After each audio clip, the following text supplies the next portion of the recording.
A museum set with a full T-Rex skeleton, integrated lighting, and a sliding, modular-style opening system sounds like something that should be absolutely incredible on display. But does Pantasy actually deliver on all of that in practice? Today, we are taking a look at Pantasy's Dinosaur Museum. First of all, a big thank you to Pantasy for sending this set over for review. So let's break it down. Let's start with the minifigures. This set includes 4 characters, and as with other sets, they come with interchangeable lower body pieces that allow them to sit comfortably on benches and see throughout the museum. First up is the museum guide. She is dressed in a bright yellow outfit, and the printed name badge clearly identifies her as a member of the museum staff. It's a simple design, but one that fits the role perfectly. Next is the researcher. He sports a hat and glasses combination, along with a collared shirt and what appears to be another staff name badge. He definitely looks the part and seems ready to spend the day studying the museum's exhibits. The third minifigure is the student. His design is particularly well done, with a separate hairpiece that fits underneath the background cap rather than being printed directly onto the hat. It adds some nice depth to the figure, and he is also carrying a shoulder bag represented by a printed strap across his torso. And finally, we have the visitor. He is wearing a blue jacket over a matching blue shirt, giving him a casual look that suits a day at the museum. His expressive face and distinctive eyebrow adds plenty of personality. Turning the figures around, there are some nice details on the bag as well. Several of minifigures feature additional torso printing, including clothing details and accessories that help complete their designs from every angle. Now let's move to the main building. And let's start with the pavement. The area feels quite different from previous Pantasy modular buildings, and honestly, more simple. Instead of usual lampposts and detailed street furniture, Pantasy had opted out for integrated exterior lighting. The spotlights mounted at the base add a nice touch of character to the museum, and can even be adjusted slightly thanks to the hinge pieces they are attached to. The pavement itself is styled in dark grey, creating a clean and elegant look. Surprisingly, Pantasy also included a few jumper plates, which is a great addition for positioning minifigures naturally around the display. Moving upward, the floor-to-ceiling windows immediately catch your attention. However, if you look closely, there isn't actually much happening behind them, and in certain areas you can clearly see sections of the interior walls. The windows are framed by nicely constructed pillars, and I really like the green accents, which help break up what would otherwise be a fairly monotone color scheme. The printed banners look excellent, and as always, it is great to see that everything is printed, with no stickers included. Around the roofline, decorative fencing adds some extra details, while the central architectural feature serves as a focal point for the facade. Pantasy uses hinged 1x2 plates to create the curved shaping, and the layer construction gives the front of the building a nice sense of depth.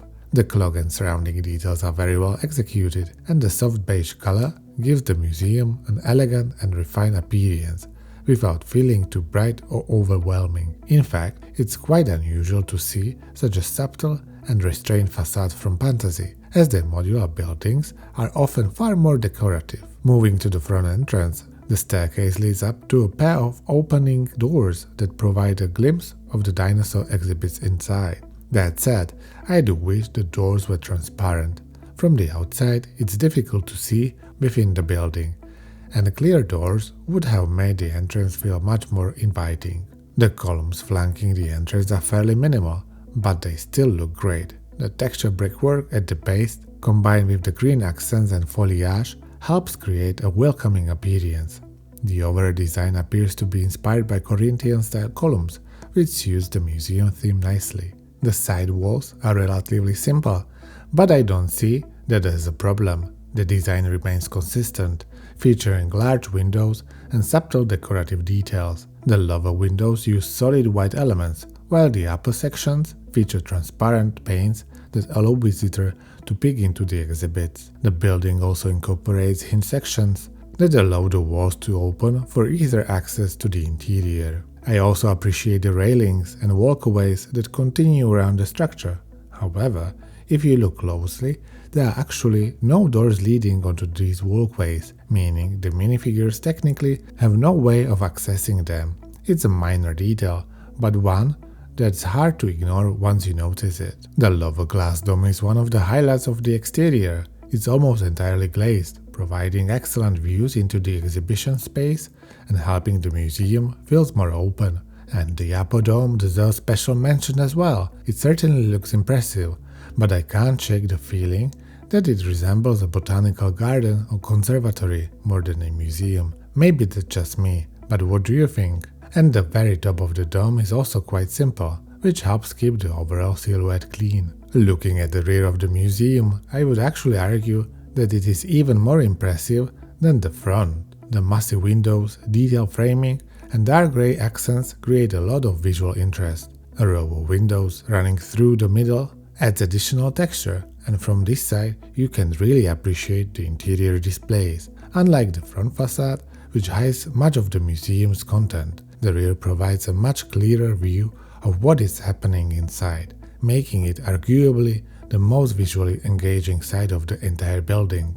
And now, let's access the interior, which is undoubtedly one of the highlights of the entire build. Unlike traditional modular buildings, where you remove entire floors to see inside, Pantasy has taken a different approach here. The rear wall sits on rails and slides away smoothly, while both side wall sections can also be opened up. The result is excellent access to the interior, without having to dismantle a large section of the model. Right away, your attention is drawn to the centerpiece, which is T-Rex display, and it can slide out independently. In a way, it almost reminds me of one of my own custom creations. Inside, the floor is fully tiled, with an attractive pattern that immediately stands out. There are also a few strategically placed studs for positioning minifigures throughout the museum. To one side sits a Triceratops skull exhibit, while a series of staircases guide visitors through the different levels of the museum. But before heading upstairs, let's take a closer look at the main attraction. The T-Rex is unquestionably the focal point of the entire interior. Mounted on a tiled display platform, it features support posts, ropes, and informational signage to create a realistic museum exhibit. A clever hook mechanism secures the platform to the floor, preventing it from sliding around when the model is moved. Looking closely at the skull, I think Pantasy has done a great job capturing the look of a T-Rex using bricks. That said, once the dinosaur is removed, the surrounding area feels surprisingly empty. Personally, I think this is where the museum falls a little short. The entrance area would have benefited greatly from an information desk or ticket counter or a visitor center near the front doors. As it stands, the space feels somewhat unfinished. There is certainly room for additional displays of furnishings, especially behind the staircase where very little is happening. Considering the huge windows visible from the exterior, this feels like a missed opportunity to create a more engaging ground floor experience. In the final corner, there is another fossil display attached to the floor, helping to fill the space somewhat, but I still think the lower level could have benefited from a few more details. Moving upstairs, the railing used some excellent color combinations and helped tie the interior together visually. The exhibits on this level feature plenty of printed elements, adding realism and avoiding the need for stickers. Towards the back, there is a dinosaur excavation scene, although it is partially hidden and not particularly easy to access or view once everything is assembled. Earlier, I mentioned that the interior is accessed differently from a traditional modular building, but there is actually another option as well. Parts of the roof can be removed, giving even better access to the upper levels. Removing the lower dome roof reveals the museum's second floor, where the grand staircase remains visible from above. The attractive tiled flooring continues here, maintaining consistency with the ground floor. The exhibits on this level are well done. There is a dinosaur fossil displays inside a glass case, a collection of fossil specimens, a small dinosaur skull, and even a dinosaur egg. One of my favorite displays uses sliding transparent panels mounted on tracks to create a realistic museum showcase effect. It's a simple feature, but it looks fantastic and adds a lot of charm to the exhibit. And the upper dome roof can also be removed as a single section. Hidden inside are the lightning components and the battery box, which is neatly concealed within the roof structure itself. The system uses 3 AAA batteries, and accessing them is quick and straightforward. Pantasy has even included angle elements to keep the battery box secure in place. Hiding the power source in the roof is a smart design choice, because it keeps the interior uncluttered while remaining easy to access whenever the batteries need replacing. With that covered, let's turn off the lights and see how the museum looks in the dark.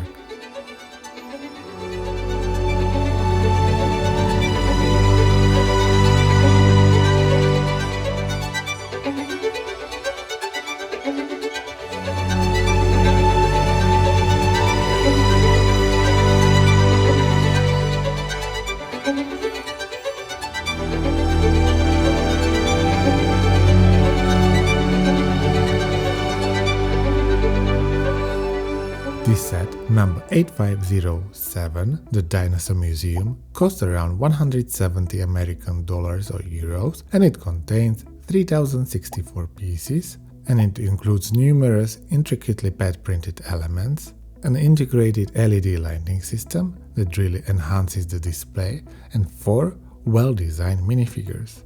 Make sure to check the links in the description. Amazon Prime Day is approaching, running from June 23rd to June 26th, and Pantasy will be offering some significant discounts. The Dinosaur Museum will be available with 20% off during the promotion period, while other Pantasy sets will be discounted by up to 40%.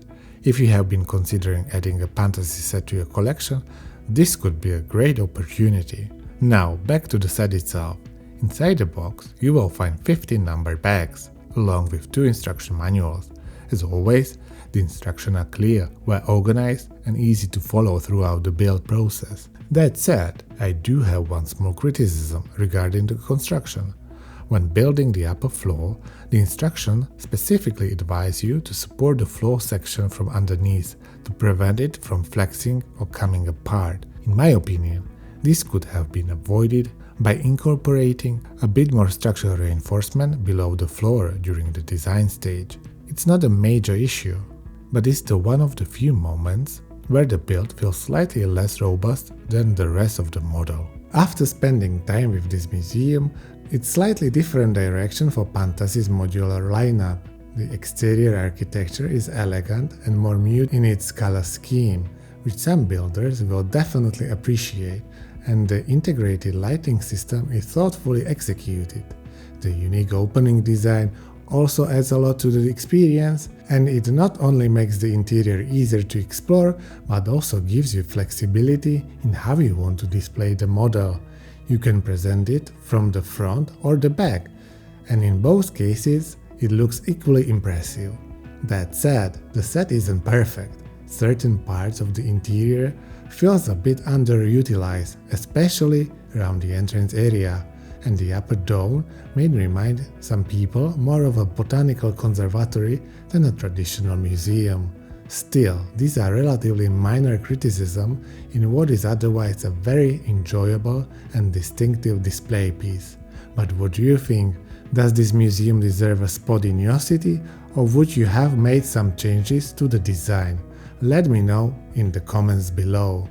And if you enjoyed this review, don't forget to like the video, subscribe for more brick build set reviews, and check out my other content. Thanks for watching, and until next time, happy building!